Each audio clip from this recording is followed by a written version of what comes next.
October 1944. The rain never stopped on the edge of Germany.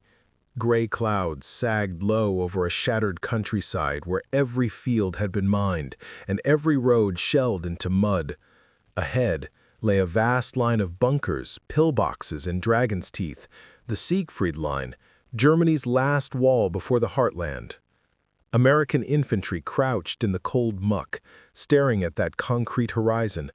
Artillery thundered in the distance, echoing like the sound of a closing door. Tanks had tried to punch through. They'd failed. Engineers had tried to clear paths by hand. They'd died doing it. Then, through the mist, something moved. Not a tank, not a half-track.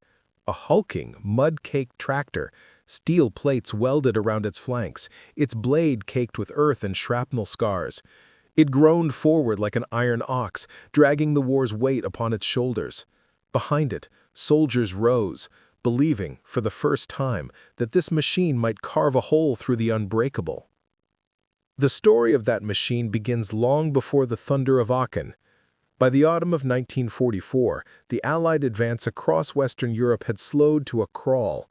After the triumph of Normandy and the breakout from Saint-Lô, it had seemed that nothing could stop the momentum of the U.S. First and Third Armies. Paris was liberated, Antwerp was within reach, and the German army appeared shattered. But as American forces crossed into the borderlands of Western Germany, they met a wall of concrete, steel, and defiance, the Siegfried Line, or West Wall. Built in the 1930s under Hitler's direct orders, the Siegfried Line was no mere set of fortifications. It stretched for more than 630 kilometers from the Netherlands to Switzerland, a belt of 18,000 bunkers, tank traps, and underground positions designed to bleed any invader dry. Its purpose was psychological as much as physical, to signal that Germany itself began here, and no army would pass without paying the price in blood.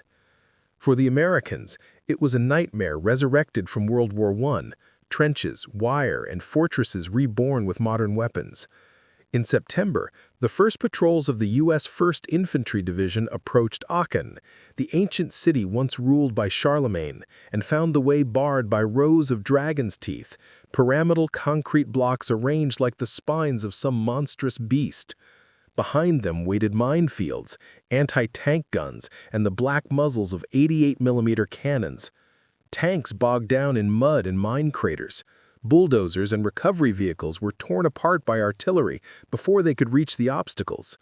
Engineers armed with Bangalore torpedoes and explosive charges had to crawl forward on their bellies, cutting wire under sniper fire.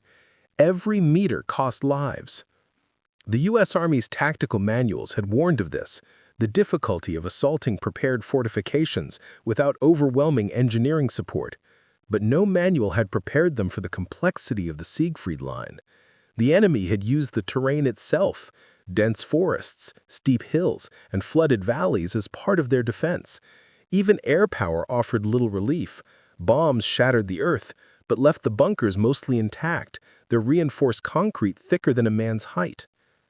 In the midst of these setbacks, a quiet revolution began in the rear echelons. The Army Corps of Engineers, faced with impossible breaching tasks, started to experiment. Their solution would not come from new weapons or secret blueprints. It would come from the farm. Back in the United States, before the war, one of the most trusted machines in agriculture was the Caterpillar tractor, a rugged crawler designed to move earth, plow fields, and carve roads through wilderness. Its reliability and raw torque had already earned it a place in the U.S. Army's logistical backbone, used for building airstrips, bridges, and supply routes. Now, engineers began to see another potential in it, a way to turn peaceful strength into battlefield power. In depots and field workshops across France, mechanics stripped down these civilian tractors and rebuilt them under pressure. Steel plates were welded around their engines and operator compartments. Heavy bulldozer blades, meant for clearing soil, were reinforced with armor and fitted to hydraulic systems capable of lifting tons of debris. The new creations looked crude, improvised, but they were strong. Their mission would be simple, yet deadly: to lead the assault, absorb fire, and clear paths through mines, rubble, and dragon's teeth. They were slow, loud, and unarmed, but behind them, infantry could follow. Among the first divisions to test these machines were the combat engineers supporting the U.S. First Army. Reports began to circulate from field units, bulldozers pushing through minefields under direct fire, surviving hits that would have destroyed trucks or jeeps. "If it can move earth, it can move war," one officer noted. By October, the idea had grown into a doctrine: the mechanized engineer team. Bulldozers, tractors, and tanks working in unison to breach the Siegfried Line's barriers. The key question was whether these improvised vehicles could survive long enough to do their work. In the damp forests of Western Germany, that question would soon be answered, not in theory, but in fire and mud. From the shattered front near Aachen, the story moved to the workshops and depots where American ingenuity worked around the clock to turn farming power into armored resolve. In the shadow of the Ardennes, where supply lines stretched thin and battlefields turned to endless mud, the U.S. Army Corps of Engineers faced a daunting truth: conventional armor alone would not breach the Siegfried Line.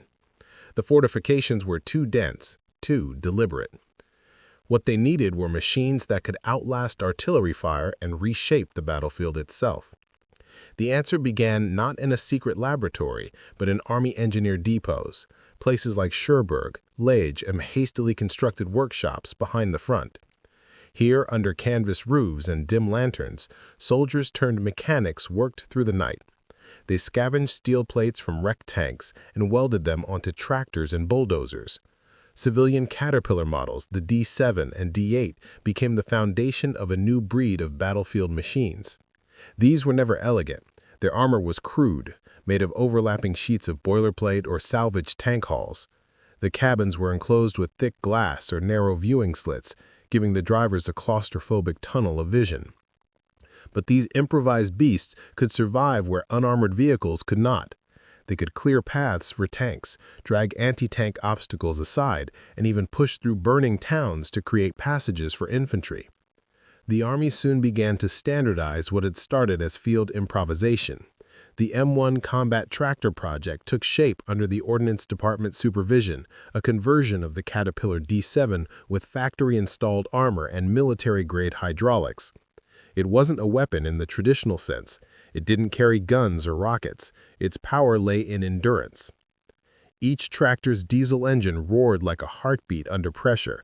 With steel tracks biting into the earth, it could tow artillery pieces, level anti-tank ditches, or shove aside the concrete dragon's teeth that had halted Sherman tanks. Crews called them iron mules, slow, unstoppable, and utterly fearless.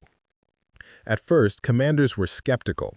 General Omar Bradley's staff doubted whether such slow-moving vehicles could survive in a battlefield saturated with German artillery and anti-tank fire. But those doubts began to fade after the first demonstrations in Normandy.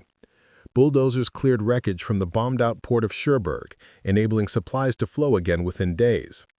Engineers saw the potential. If they could clear a port under enemy shelling, why not a fortified line? By late summer, specialized units were formed. Engineer combat battalions equipped with bulldozers, demolition teams, mine-clearing squads, and recovery vehicles.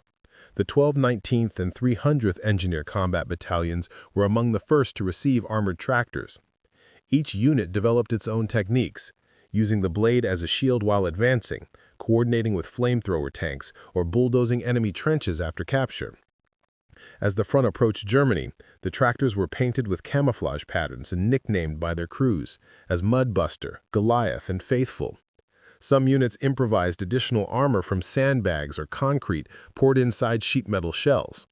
Others welded machine gun mounts to fend off infantry attacks.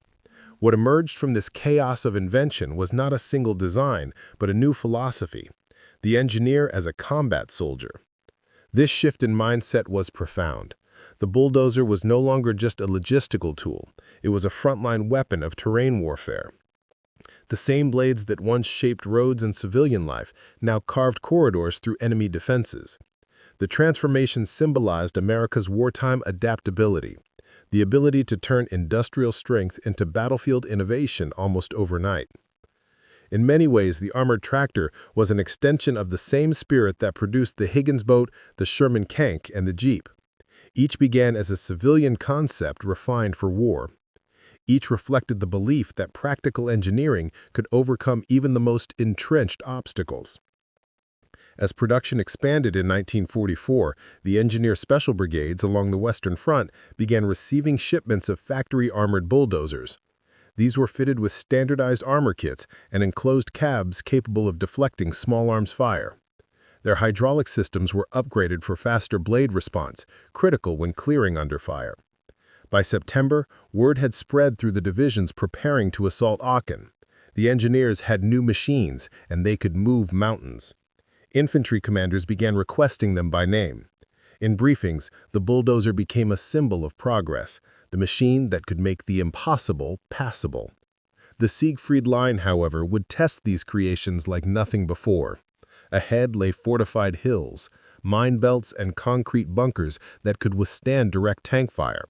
The Germans, dug in and waiting, had decades of defensive theory on their side. The Americans had diesel engines, welding torches, and determination. As the first armored tractors rolled toward the front, rain fell again over the Eifel Hills. Their tracks cut deep into the mud, their engines echoing through valleys once peaceful and green. These were machines born of necessity, designed not in boardrooms, but in desperation. And soon they would meet the wall itself, the cold gray teeth of the Siegfried Line. From the workshops of France to the forests of Germany, the engineers' creations now faced their true purpose.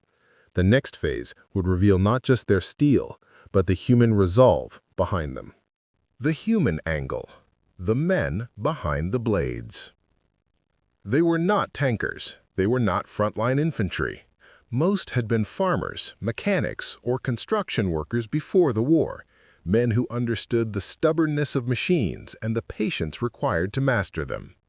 In the army, they became engineers. When the armored tractors arrived, these men volunteered to drive them. Their job was one of the most dangerous on the Western Front. A combat tractor had no main gun, no turret, and no escape speed. The driver sat inches from diesel fuel encased in thin steel, watching tracer fire spark against his windshield. He moved forward when everyone else was ordered to stay down. Private First Class James M. Duffy of the 1219th Engineer Battalion later recalled that feeling.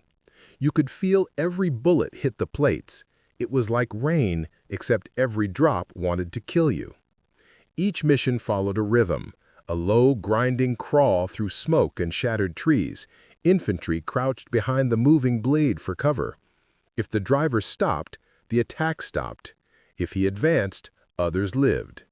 The blade was both shield and symbol. It cleared not just obstacles, but fear. In places like Rhine, Stolberg, and the outskirts of Aachen, these engineers earned reputations as quiet heroes. They worked in small crews. One driver, one mechanic, and a pair of sappers to check mines. Their names rarely made it into headlines, but in after-action reports, officers noted again and again that armored dozers enabled advance under fire.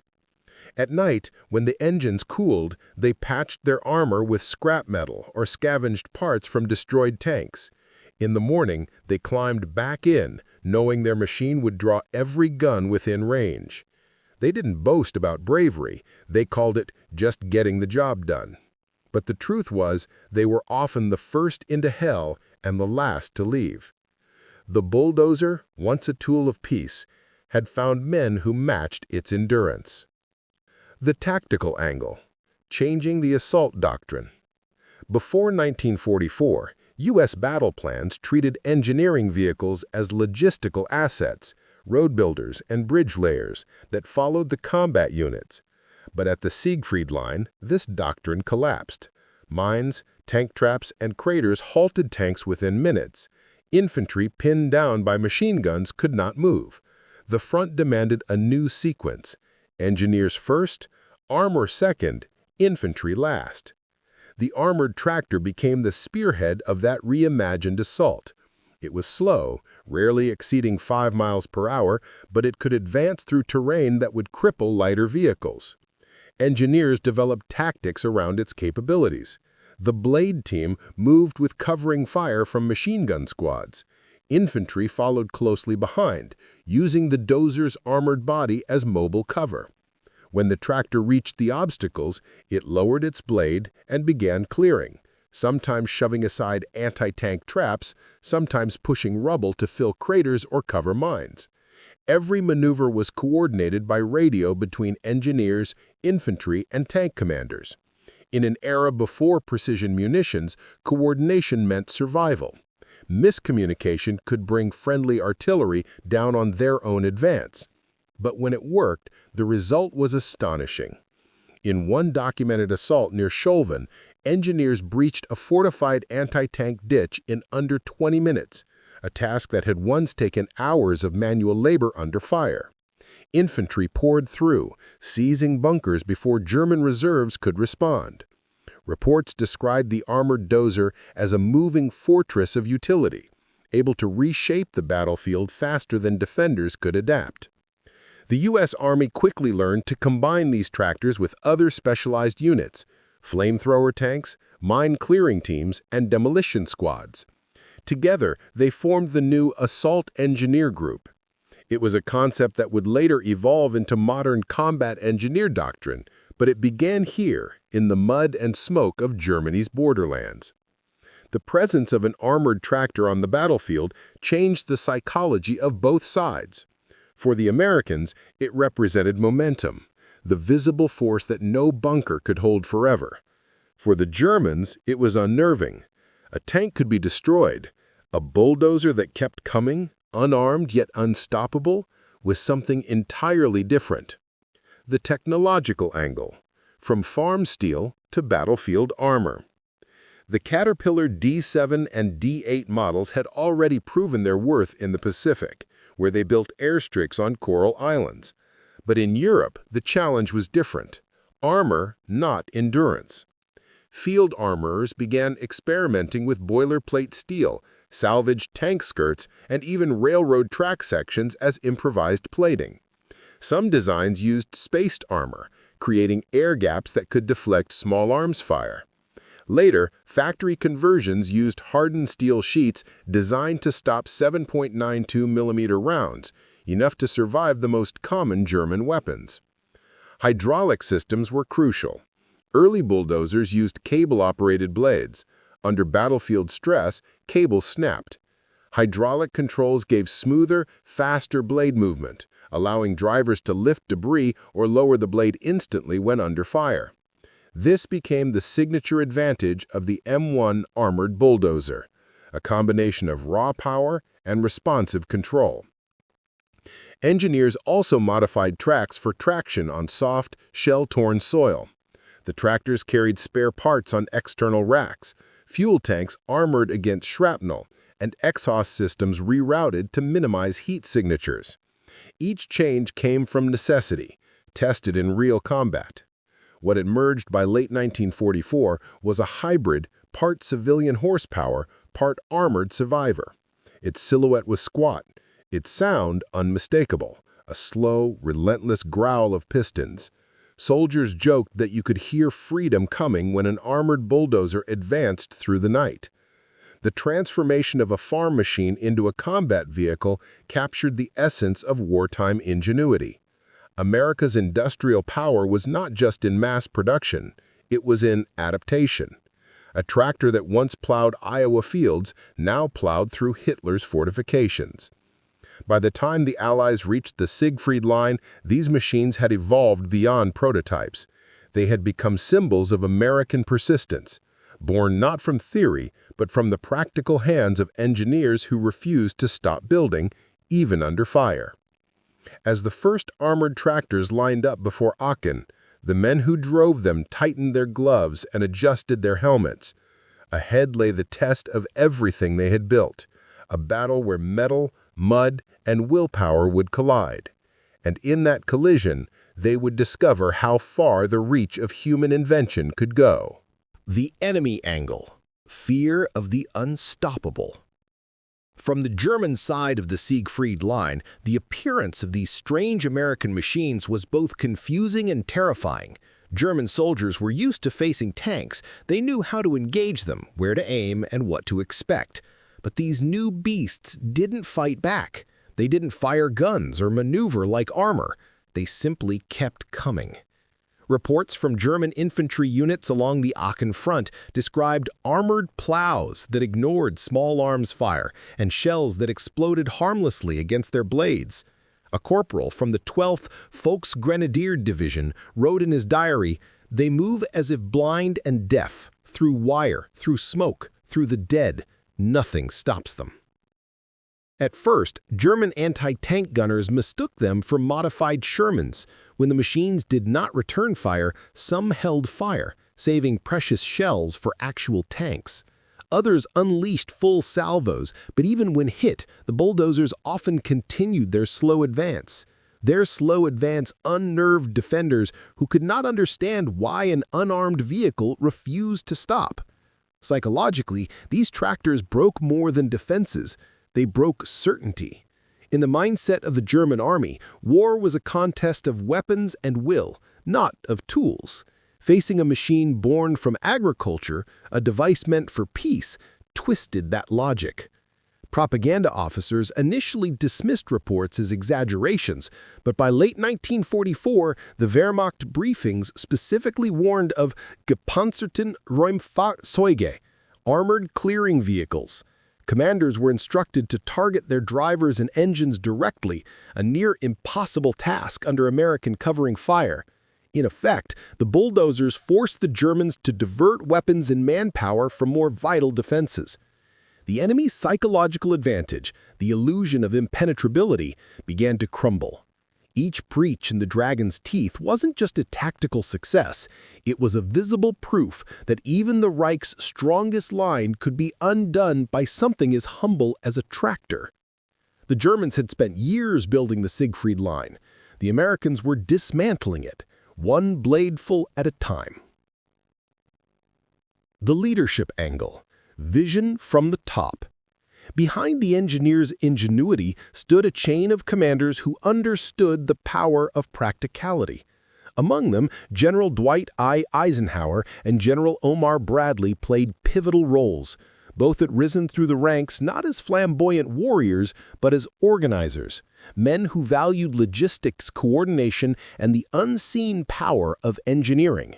Bradley's field commanders, particularly those of the 1st and 9th Armies, recognized that winning in Western Europe would depend not on brute strength, but on adaptation. It was Bradley who approved increased engineer support for frontline divisions and who insisted that innovation from the field be rapidly shared across commands. Meanwhile, Eisenhower's Supreme Headquarter Allied Expeditionary Force, SHAEF, promoted an unprecedented collaboration between the Army Corps of Engineers, the Ordnance Department, and civilian contractors like Caterpillar Tractor Company. When battlefield reports praised the improvised armored dozers, Eisenhower authorized the acceleration of armor kit production, a small but crucial decision that gave engineers new tools within weeks. At the tactical level, engineering officers like Colonel Thomas D. Baird and Major Robert Ploger, both future architects of U.S. military engineering doctrine, documented every success and failure of these machines. They understood that what they were witnessing wasn't just improvisation. It was the dawn of a new kind of warfare, where terrain itself could be conquered by design. Patton, ever the pragmatist, once remarked to his staff that wars are won by the men who build the roads and clear the obstacles. Though his focus remained on tank warfare, his Third Army engineers employed similar bulldozers to open routes through the Lorraine mud and the Saar defenses.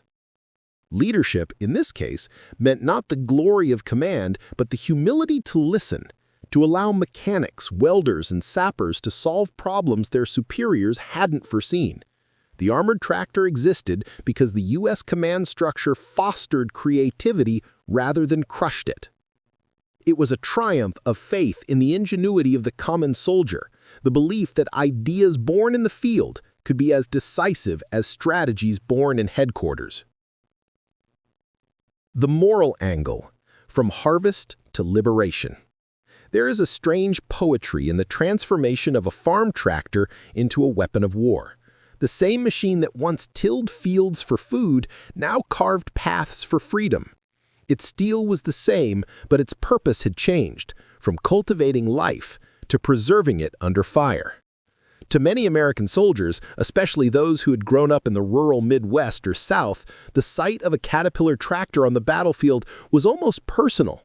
They recognized its shape, its sound, the rhythm of its diesel pulse. It reminded them of home, of quiet mornings before war, of land that could be worked and healed. Now that same sound roared through a continent scarred by tyranny. War is often a contest of destruction, yet the armored bulldozer represented creation amid chaos. It did not kill, it cleared. It did not seek glory, it enabled others to move forward. It was a machine of progress in the midst of devastation. When soldiers followed behind its armored blade, they often found themselves shielded by the simplest of ideas, human ingenuity repurposed for survival. The dozer's blade became a wall between life and death, between stagnation and advance. After battles, when the front moved on, these same bulldozers rebuilt bridges, cleared roads, and unearthed buried civilians.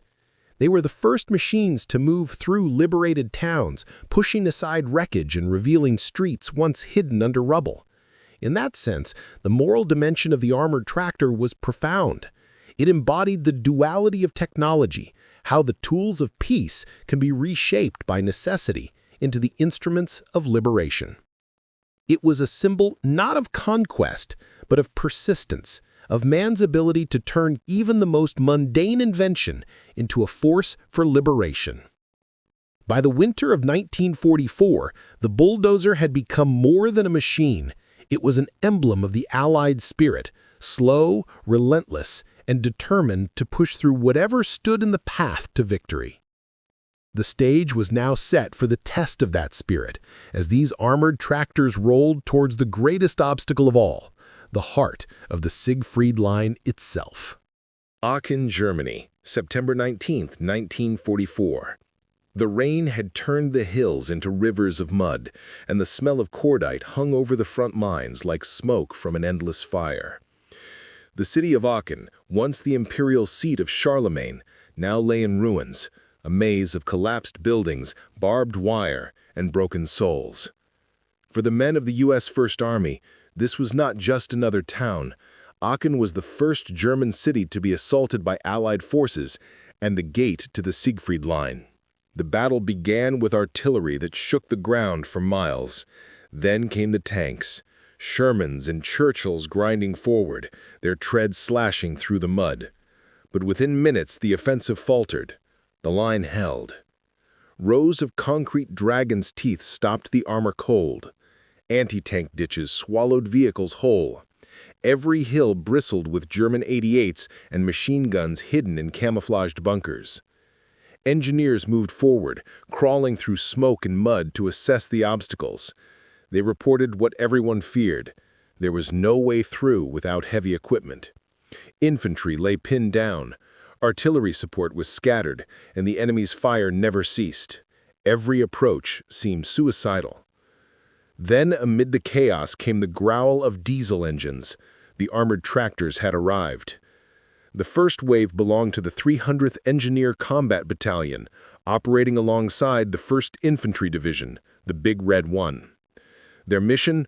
Open a corridor through the Dragon's Teeth and anti-tank trenches near the town of Hürtgen at the southern edge of the line. The machines looked almost absurd, massive steel hulks lumbering forward with thick armor plating and wide bulldozer blades. But when the first shells exploded around them, the absurdity vanished. Shrapnel pinged off their sides, mud splattered their armored windshields, yet they did not stop. German gunners opened fire from bunkers hidden in the hills. Tracer rounds streaked through the rain. Still the tractors advanced, slow, deliberate, unflinching. Behind them came platoons of infantry, crouching close, using the blade as moving cover. A captain of the 16th Infantry later described it, "It felt like following a tank that didn't care about being shot at. You could hear the bullets, but it just kept scraping the earth, making a way for us." The first obstacle was a line of dragon's teeth, each concrete pyramid nearly 4 feet tall, arranged in staggered rows to break tank tracks. The tractor's driver, Sergeant Charles H. Dempsey, lowered his blade and pushed. The engine roared, the ground shook. One by one, the heavy teeth cracked, shifted, and fell. German gunners opened fire from bunkers hidden in the hills. Tracer rounds streaked through the rain. Still, the tractors advanced, slow, deliberate, unflinching. Behind them came platoons of infantry, crouching close, using the blade as moving cover. A captain of the 16th Infantry later described it, "It felt like following a tank that didn't care about being shot at. You could hear the bullets, but it just kept scraping the earth, making a way for us." The first obstacle was a line of dragon's teeth, each concrete pyramid nearly 4 feet tall, arranged in staggered rows to break tank tracks.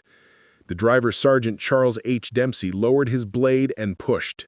The engine roared, the ground shook. One by one, the heavy teeth cracked, shifted, and fell. German fire intensified. Mortars rained down. A hit disabled one tractor's hydraulic line, spilling fluid like blood. Another machine, Faithful, took 2 direct hits from 75mm guns and still managed to move enough rubble to fill an anti-tank trench. When its blade finally jammed, the crew climbed out under fire to repair it by hand, a suicidal act of stubbornness that saved the entire company behind them. For every yard gained, the engineers paid in sweat and nerve. They worked under constant threat of artillery. Minefields detonated unpredictably. Sometimes the only warning was the dull thud of a track torn apart. Yet the tractors continued. At Hürtgen, after 2 days of grinding combat, the engineers finally opened a breach wide enough for tanks to pass. Sherman after Sherman rumbled through, firing into the bunker line. Infantry followed, storming the pillboxes. The Siegfried Line had been pierced for the first time. But this victory came at a terrible cost. Many engineers never made it back.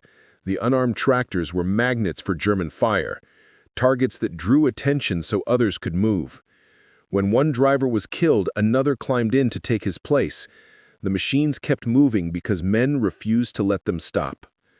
In battlefield reports, commanding officers noted how critical the armored dozers had become. Without the tractors, our tanks could not advance and our infantry would have been cut to pieces, one after-action report from the 1st Division concluded. As the Americans pushed deeper into the West Wall, word spread through the ranks. The tractors could do it. They could survive, and with every success, confidence grew. By mid-October, the 1st and 9th Armies were engaged in a series of brutal assaults across the Aachen sector, Eschweiler, Stolberg, and the Hürtgen Forest beyond. The engineers, their tractors patched and repaired, rolled forward again and again, each time closer to the heart of Germany. At night, the rain turned to sleet. The machines froze over, their blades coated in ice. Drivers scraped frost from the viewports with bayonets. Still, they climbed back in. There was no rest for the men who cleared the path. The line had been breached, but not broken. Ahead lay deeper fortifications, thicker bunkers, and forests so dense that light could not pass through. The armored tractors, scarred and blackened, would have to go again into places where even tanks hesitated. In those forests, amid cold and fire, the struggle for the Siegfried Line would reach its breaking point. The Hürtgen Forest, November 1944. The air was heavy with fog and pine smoke. The forest floor was a tangle of roots, mud, and frozen corpses. Artillery never stopped here. It rolled in constant thunder, echoing between the trees. The Americans called it the Green Hell. The Siegfried Line did not end at Aachen. It stretched into the Hürtgen, buried among the hills and valleys of the Eifel. What awaited there was worse than anything before. The terrain itself was a weapon. Narrow trails, steep ravines, trees shattered into splinters by shell fire. Visibility was often less than 20 feet. Tanks bogged down instantly. Infantry moved inch by inch, ambushed from every direction. Yet still, the engineers came. The armored tractors, those iron oxen that had clawed through Aachen's fortifications, were called forward once again. Their mission? Clear paths for tanks and supplies through the forest, breach additional sections of the Siegfried Line's interior defenses, and maintain roads under fire. The 1219th and 300th Engineer Combat Battalions led the effort. Bulldozers groaned through the woods, their engines echoing like the pulse of giants. Drivers could barely see ahead, their viewports fogged, their lights extinguished to avoid sniper fire. They navigated by instinct and by the shouted directions of infantrymen walking beside them. When German artillery found them, there was no place to hide. The shells burst overhead, showering splinters down through the canopy. Crews simply ducked lower behind their armor and kept the throttles open. Every explosion that failed to stop them felt like defiance made tangible. One report from the 9th Infantry Division told of an armored tractor that cleared an entire line of obstacles under direct machine gun fire. The driver, bleeding from a head wound, refused evacuation until the path was finished. His machine's blade was bent and cracked, its armor pierced in half a dozen places, but it had done its job. Every yard gained through that forest was measured not in speed, but in endurance. The engineers didn't fight in the traditional sense. They fought with motion. Every time the blade lowered and scraped, every obstacle moved aside, the German defense weakened. They weren't just building roads, they were grinding down an empire. By late November, the Hürtgen assault merged with the push toward the Ruhr River. German forces, stretched and exhausted, began to withdraw to secondary positions. The armored tractors, once again, were at the front of that movement, dragging supplies, filling craters, and bulldozing bunkers to prevent reoccupation. When the first U.S. units finally reached the Ruhr, they looked back over the forests they had crossed, a wasteland of splintered trees, craters, and shattered defenses. The Siegfried Line, once thought impenetrable, was now fractured along dozens of points. Its myth had been destroyed as completely as its concrete.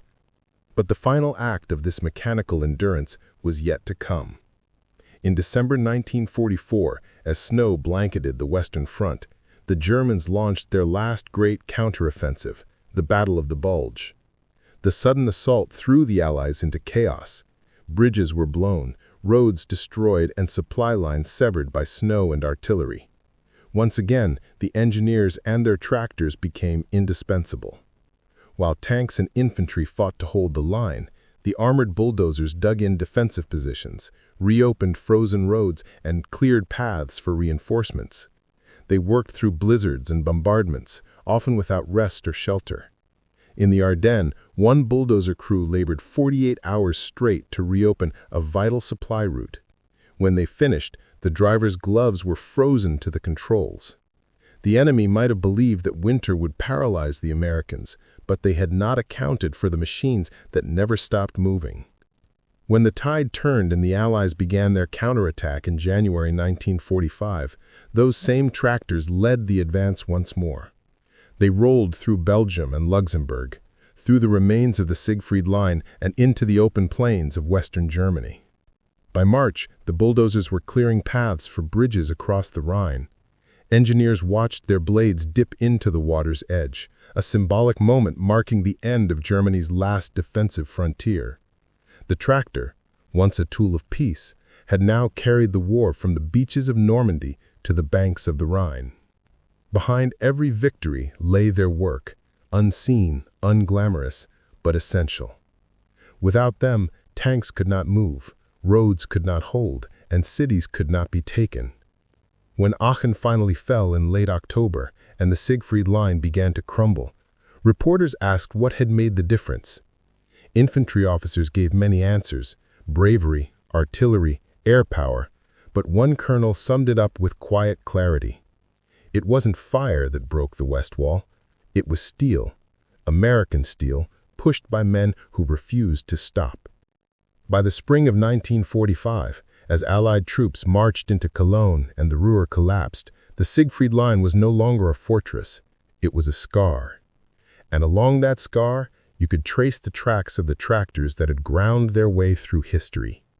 From the frozen trenches of the Hürtgen to the riverbanks of the Rhine, the battle was over, but the story of what came after, of what these machines left behind, was only beginning. When the thunder of artillery finally faded in early 1945, the western face of Germany lay in ruin. The Siegfried Line, once hailed by Hitler as an indestructible wall, had been reduced to broken concrete and twisted steel. What the Luftwaffe could not defend, and what German infantry could not hold, had been undone by the relentless work of engineers and their armored machines. The U.S. 1st and 9th Armies submitted detailed after-action reports in the weeks following Aachen and the Hürtgen operations. Buried within the statistics and logistics tables were quiet but telling lines of praise. Armored tractors proved decisive in breaching operations. Another report noted, these vehicles, though unarmed, enabled the advance of entire regiments. For the engineers themselves, victory brought little celebration. Their work never stopped. The same machines that had torn through Dragon's Teeth were now clearing minefields, repairing roads, and carving supply routes into Germany's interior. Town after town needed passage reopened, bridges repaired, rubble removed, graves unearthed. The war had shifted eastward toward the Rhine, but behind every advancing division, the bulldozers still toiled. At depots across France and Belgium, new armored tractors rolled off transport ships. The Ordnance Department had taken the lessons of Aachen to heart. By late 1944, factory-armored Caterpillar D7s were being fitted with standardized protective cabs and hydraulic blades designed specifically for combat engineering. The once improvised conversions had become official U.S. Army equipment, the M1 armored bulldozer. It was more compact than its predecessors, with improved vision ports and armor capable of resisting 20mm fire. Hydraulic controls were refined to allow precise movement under stress, a vital feature when clearing debris near live explosives. Field crews praised its simplicity, easy to maintain, impossible to kill. Production numbers remained relatively small compared to tanks or trucks, but the impact was vast. Each machine represented a force multiplier. One armored dozer could accomplish in hours what would take hundreds of men with shovels and explosives. Commanders across Europe began requesting more. The British Royal Engineers had already developed similar vehicles, such as the armored D7 and Churchill Crocodile support dozers. But American efficiency soon defined the standard. By early 1945, joint operations between British and American engineers were using mixed fleets of armored tractors, bridging equipment, and demolition tanks to punch through the remnants of the Siegfried Line. The Germans, in their final communiques, acknowledged what they once refused to believe. Intelligence summaries captured after the fall of Aachen included lines describing enemy use of armored earth movers of great strength, difficult to destroy. The Wehrmacht had underestimated them until it was too late. As winter turned to spring, engineers took stock of what their machines had endured. Many were battered beyond recognition, armor pitted with holes, tracks held together by wire and hope. Some were buried where they stopped, still half submerged in mud. Yet most were repaired, refueled, and sent onward. The front had moved east of the Rhine now. New bridges rose over the river, built under fire, held steady by bulldozers that stabilized their approaches and cleared wreckage from the banks. In these final months, the tractors worked more hours than ever before, carving through the wreckage of Germany's infrastructure. For the soldiers who had marched behind them, the sight of a dozer's blade cutting through rubble had become a symbol of progress. It meant roads opening, supplies flowing, and safety returning. For the civilians emerging from cellars in shattered towns, that same machine meant something else entirely, the first sound of reconstruction. Where tanks brought destruction, the bulldozer brought possibility. Its blade leveled ruins that would become new streets. Its engine marked the arrival not only of the conqueror, but of the builder. As the front advanced toward the heart of Germany and the Allies prepared for the crossing of the Rhine, the U.S. Army engineers compiled one final assessment of their armored tractors. Their conclusion was concise, unadorned, and true. The success of breaching operations depended upon the courage of the operators and the endurance of their machines. Those machines, crude, improvised, scarred, had turned the tide not with firepower, but with persistence. Ahead lay the final chapters of the war, the fall of the Reich and the new wars that would soon demand the same ingenuity. But before that, the armored bulldozer had one last role to play, rebuilding the world it helped to destroy. April 1945. Across the Rhine, the final battles were being fought. German resistance was collapsing, cities surrendering in days rather than weeks. The Allied spearheads, Patton's Third Army from the south, Montgomery's from the north, converged across the industrial heartland of the Ruhr. Amid the roar of tanks and trucks, the sound of the armored tractors remained constant, the grinding pulse of machines that had outlasted every front. In Cologne, bulldozers cleared streets choked with rubble, while artillery still echoed across the river. They worked beside civilians, men and women who only weeks earlier had hidden from bombs. Now, together, they cleared the way for supply trucks bringing food and medical aid. War's destruction and its repair existed side by side, separated only by the width of a bulldozer's blade. For the American engineers, the end came not with cheers, but with exhaustion. The same men who had driven their tractors through the Siegfried Line now built camps for displaced persons, repaired rail lines, and constructed makeshift airstrips for occupation forces. The war had changed its face, but not its demands. Steel, soil, and labor, the trinity of war's aftermath, remained theirs to command. Reports from the U.S. Army Corps of Engineers documented astonishing figures. By May 1945, hundreds of armored tractors had operated continuously from Normandy to the Elbe. They had moved millions of tons of earth, cleared thousands of miles of road, and breached hundreds of obstacles once thought impregnable. In some regions, their activity continued long after hostilities ceased, removing unexploded ordnance, rebuilding levees, and restoring farmland devastated by shellfire. Yet few of these machines survived intact.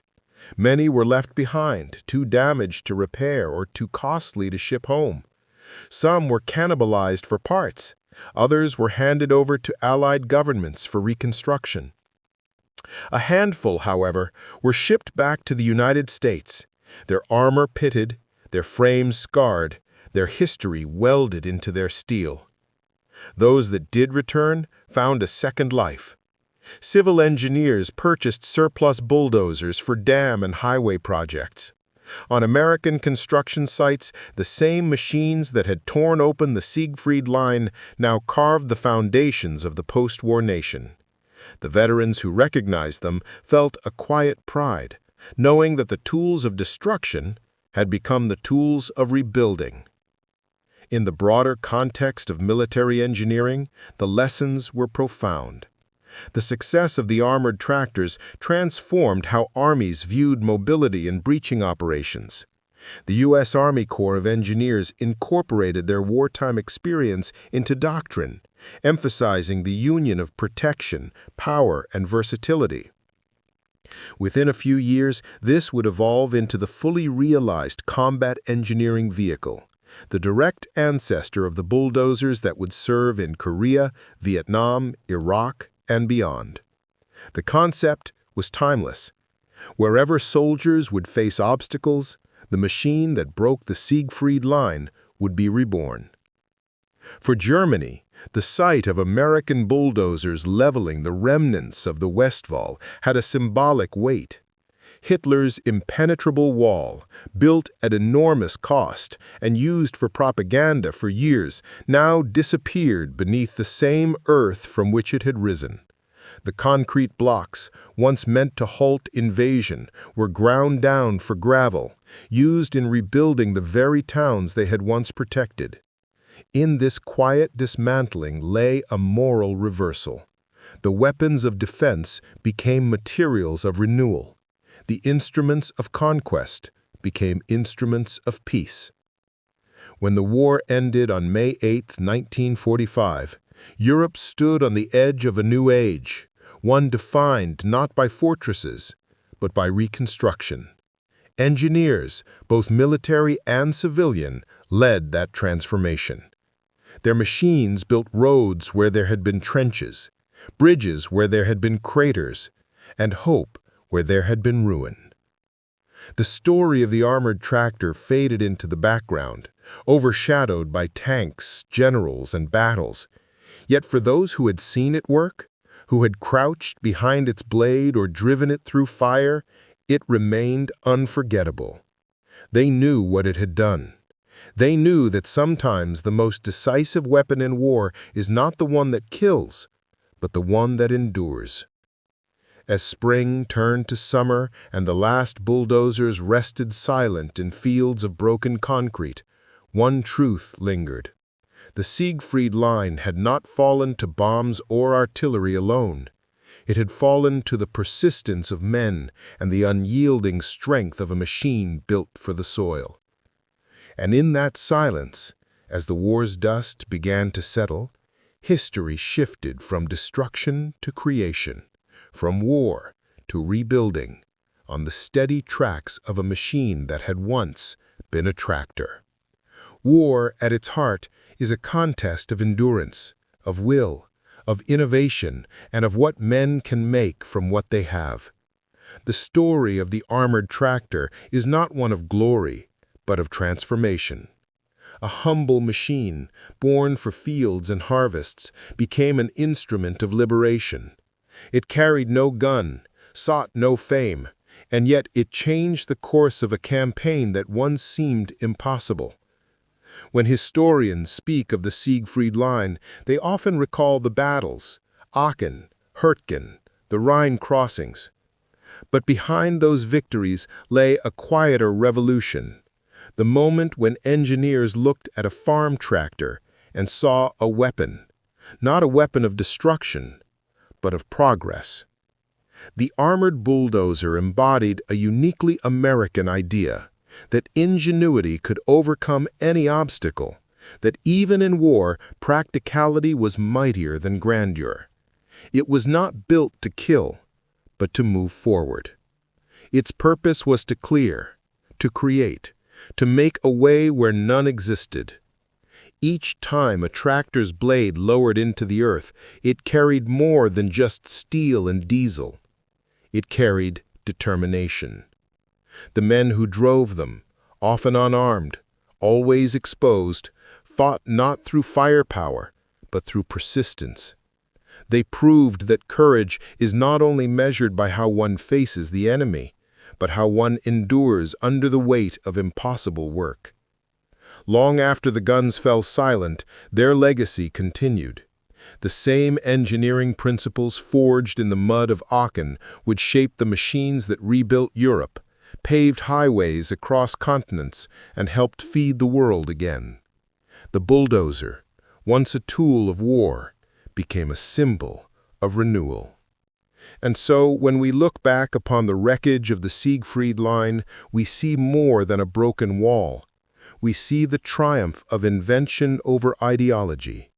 We see men who refused to be stopped. We see a nation's genius distilled in steel and motion, a reminder that even in the darkest hours, humanity's drive to build can be stronger than its capacity to destroy. From the farms of America to the battlefields of Europe, one machine traced that journey. It began as a tractor.